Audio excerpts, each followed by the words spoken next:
Okay, 2007 BMW 335i E92 Coupe. It's about hot as a ball sack. Let's get some AC going in here. This is a N54 motor. This is the twin turbo straight six 3 liter.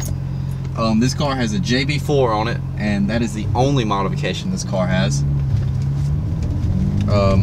JB4 is on map 5, I do believe it's set, which runs approximately 14.5 to 15 psi, depending on what fuel and other modifications you're running. Right now, we're on 93 octane pump gas.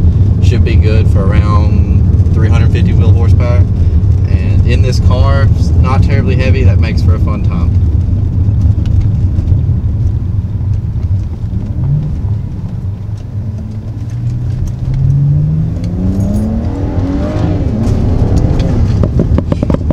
Brakes are good. It's got a 348 millimeter rotors up front, and I believe 326 in the rear, if I'm not mistaken. 2 piston calipers all around. Not huge calipers on it, but they stop. They clamp the tires down hard. It'll stop. Right now, we've got it manual mode. The transmission's not terribly responsive. It's not the SMG out of your M5 or your M3. You know, it's not going to bang gears, but it gets the job done. It does fine. And in a turbo car like this, you're not losing boost in between gears. It'll maintain boost. I mean, it's good enough. It's not a track car by any means. It's still very tame. It's not shifting hard. It's not banging gears. It's not beating you around. Over in drive, it reacts pretty normally to the pedal position. We've got a car in front of us here. Alright, we'll pull it down in second gear, make a little pull.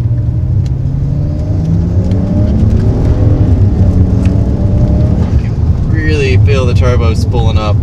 These turbos are usually all in by 2,500 to 3 grand. They're a very small set of twins. They're not good for much over 20 psi stock. Some people claim 17 is all they'll make before they just start going straight to heat. But this car runs about 14, 15, and it definitely does not lose power. Like, you feel it all the way through the power band. It feels good.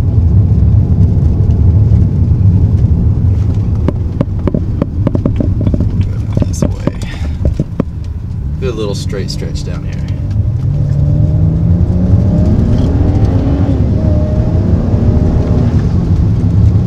You can hear the wastegates on this car. They're loud whenever you let out the throttle. It's pretty satisfying when you're building boost and to hear that whoosh. Do a little launch. Launch in a second. Yeah, we'll launch in a second.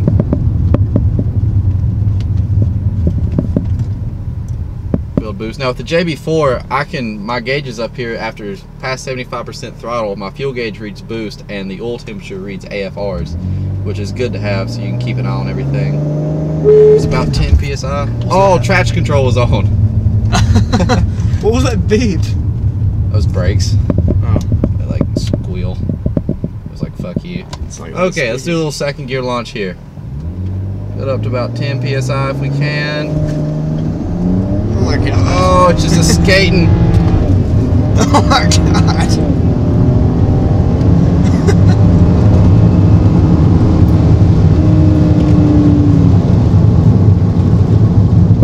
Whoa. Didn't even hear the tires spinning at all either. That's crazy. What tires spinning? We do no such thing. I'm not gonna say how fast that was, but that was fast enough. For a stock car, no bolt-on, simply a tune. This car is absurd. It's ridiculous. And here's a hoon on an 85, an old Honda 85, giving her hell. Okay.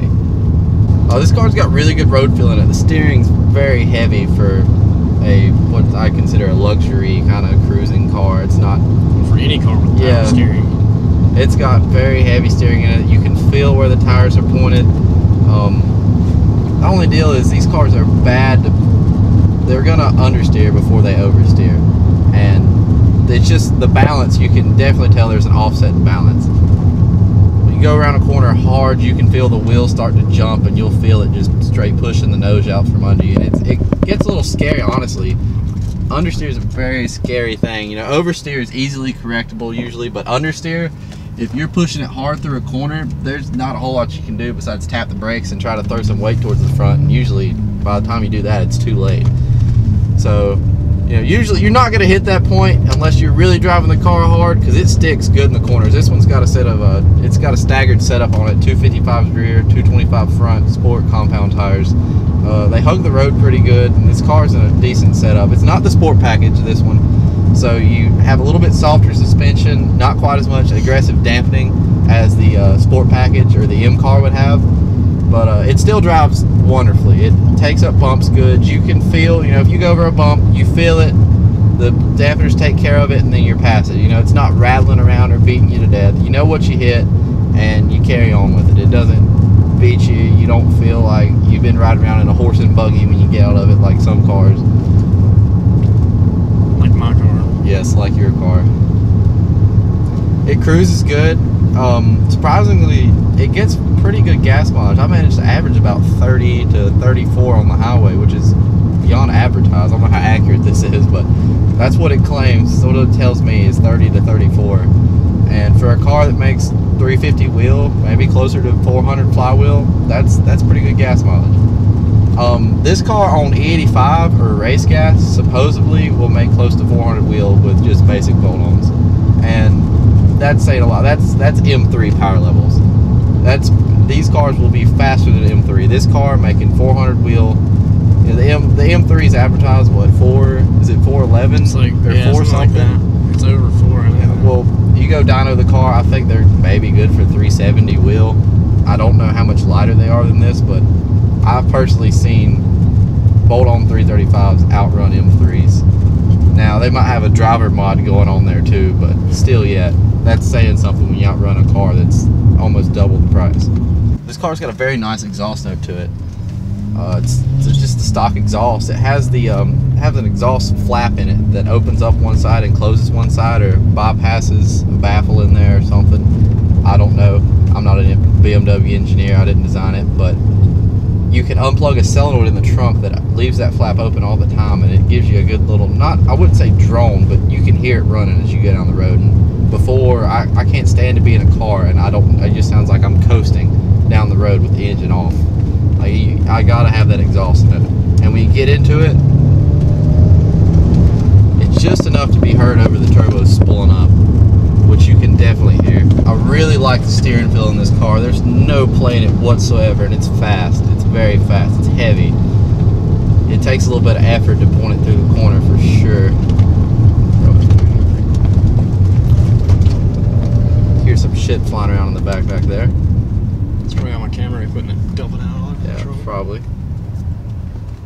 Let's see. We're gonna head back down that way again.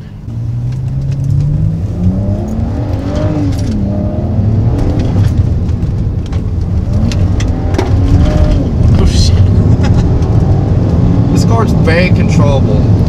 The ass end will step out on you if you're in throttle. It'll do it for sure. It's got the power to step the ass out, but it's not to the point where you're fighting it. You know, it's easy. Honestly, that plays in with the steering feel in the car.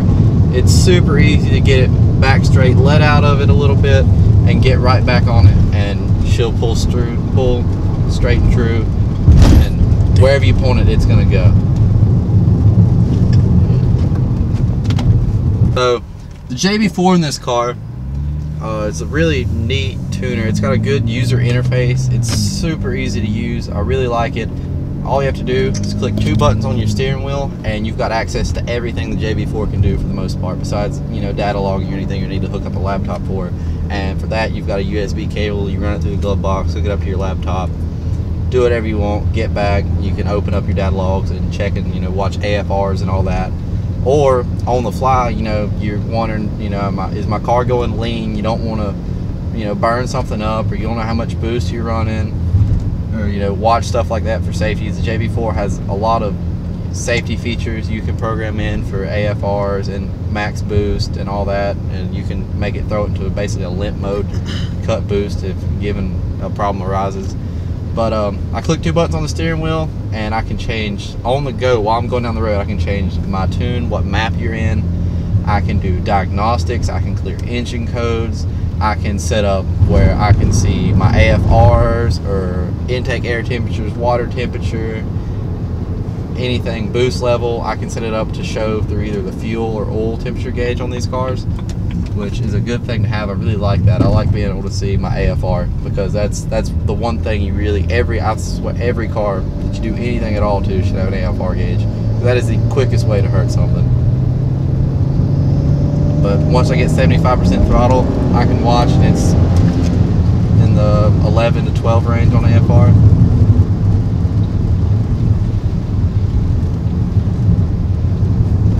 One thing I don't like about this car, and it's because it's not the sport package. The non-sport package car's got these seats. The base seats are atrocious.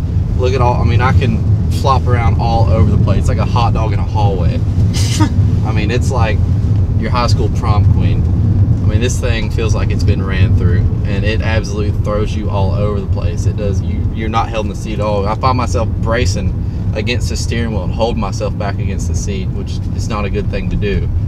I'm just over here flopping up against the window and console. Yeah, it's for the driver, it's bad enough. If you're a passenger, you don't know what's going on, it's horrible. It's not a good experience at all. There's no bolstering whatsoever, thigh, shoulder, nowhere, no bolstering at all. So you're all over the place. So if you buy one of these cars and you plan on driving it hard, definitely either look for the sport package or you're gonna look into upgrading seats for sure. The steering wheel of these cars are really nice. I like it's got a good bumps at 10 and 2 and keep your hands in the same place. They feel good. It's not a very visually appealing steering wheel. I think they're hideous with this shape they got going on here. I don't know what they're thinking. It's like a going for Volkswagen with that. steering wheel. Yeah, they look a little odd. The interior of this car is pretty nice. For 2007, I mean, this would have been, you would have been hot shit in 2007 driving this around. Even today, as far as a domestic car, I like it over any new domestic interior I've been in. Now, that being said, the new European interiors are much nicer than this. The leather in it's nice and all that, but I don't like the faux wood grain that's going on up here. The plastic. It just, I hate to say outdated, it just looks kind of cheap. And you're in a BMW, you spend the money for a BMW, you're not looking for cheap. Here's somebody just sitting at a green light. What are you doing? They're turning left. Are you turning left? No, they're turning. Oh, they are too. We're gonna go straight. I don't know what they were doing. I don't either. They sitting didn't have a signal on. No. It was a very loud G37. I know, I heard that. I think I've seen it around before. Oh, they're doing a bunch of work up here, I think. We'll turn around in here. The N54 is a really good platform. They're good to build. They respond very well to modifications. Even the stock, well, I say that, but they respond very well to boost. The stock intake, stock exhaust and all will support a lot of power. You honestly, on a stock car, I've seen dyno, I haven't seen it in person, but I've seen dyno sheets of a full bolt-ons car running stock boost levels, gaining maybe 15 horsepower, and that's exhaust, intake, I'm trying to think what else, but yeah, a full bolt-ons car basically picks up no power because they just, the stock stuff flows so good already. So the best thing you can do to one of these cars is get a tuner and turn the boost up. Especially the N54s, because they have some wastegate, they have a few issues, few bugs that it took BMW a while to get worked out. The bushing in the arm that actuates the wastegate wears and it gets play in it, and when you start these cars, especially when they're cold, anyone with anywhere approaching 75,000 miles and up, you can hear it and it's a rattle. It's a really obnoxious, annoying sound. This one has it. Sometimes it's bad, sometimes it's not. I can set up the default wastegate parameter through my tuner, the JV4, and kind of hide it, so to speak. It's not a fix, it's just a temporary deal to make it so you don't notice it.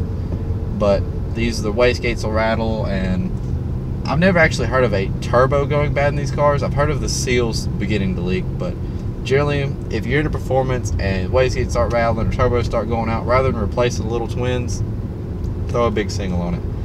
These cars, maybe 20 to 30 psi boost, you're looking close to 700 horsepower, if not more, to the wheels, and that's absurd. If you've ever ridden anything with anywhere near that power, It's ridiculous. The M54 will hold at stock bottom ends. You know, you're gonna put lower compression pistons in it, but these motors are great. They'll hold a ton of power.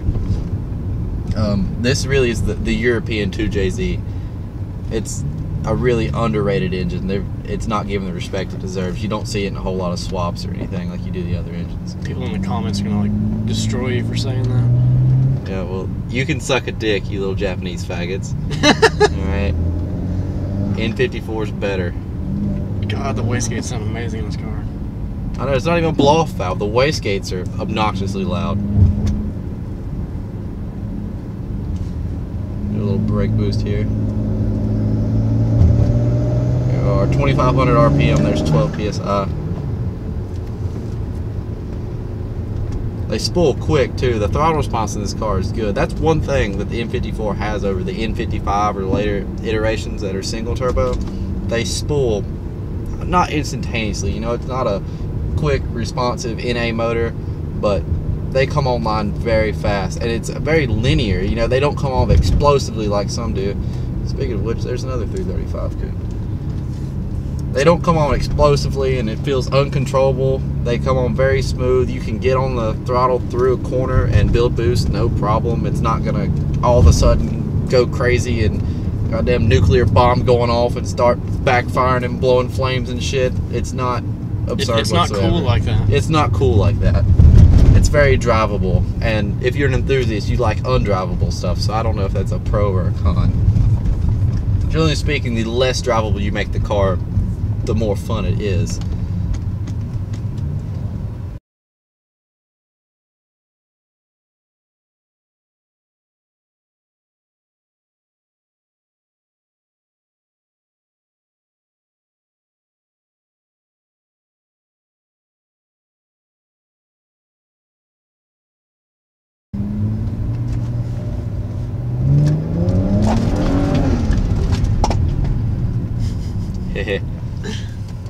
Smiles per gallon. Smiles per gallon.